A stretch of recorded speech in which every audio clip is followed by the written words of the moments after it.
যুক্তরাষ্ট্রের হামলার পরও অক্ষত আছে ইরানের সমৃদ্ধ ইউরেনিয়ামের মজুদ। অভিযানে সেন্ট্রিফিউজের বড় একটি অংশ ধ্বংস হলেও এখনও ইউরেনিয়াম ভর্তি কিছু বিশেষ কন্টেইনার ইরানি কর্মকর্তাদের আয়ত্তে রয়েছে। জ্যেষ্ঠ এক ইসরায়েলি কর্মকর্তার বরাতে চাঞ্চল্যকর এমন তথ্য দিয়েছে মার্কিন সংবাদ মাধ্যম নিউ ইয়র্ক টাইমস। প্রাণ সসের মাখামাখি টেস্ট নুডলসকে করে তোলে আরো ইয়ামি আরো জোস। প্রাণ সসের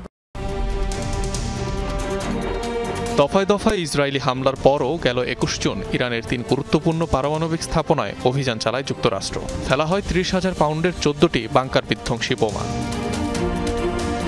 যুক্তরাষ্ট্র ইসরায়েল দুপক্ষেরই দাবি ছিল অভিযানটির কারণে অন্ততপক্ষে ১ থেকে ২ বছর পর্যন্ত পিছিয়েছে ইরানের পারমাণবিক কর্মসূচি। অথচ এখন ভিন্ন কথা শোনা যাচ্ছে তেল আবিবের মুখে।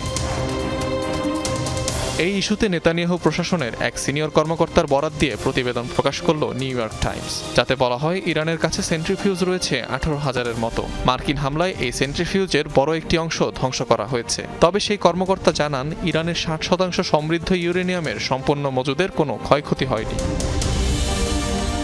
প্রতিবেদনে দাবি করা হয় এক ধরনের বিশেষ কন্টেইনারে সংরক্ষণ করা হয়েছিল সমৃদ্ধ ইউরেনিয়াম, যেগুলো এখনও ইরানি বিজ্ঞানীদের আয়ত্তে রয়েছে। ধারণা করা হচ্ছে এই সমৃদ্ধ ইউরেনিয়াম দিয়ে পারমাণবিক বোমা বানাতে সক্ষম তেহরান।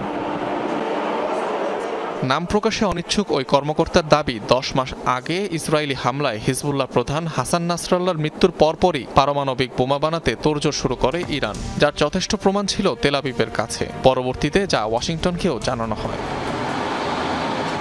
অনিক রহমান, যমুনা নিউজ।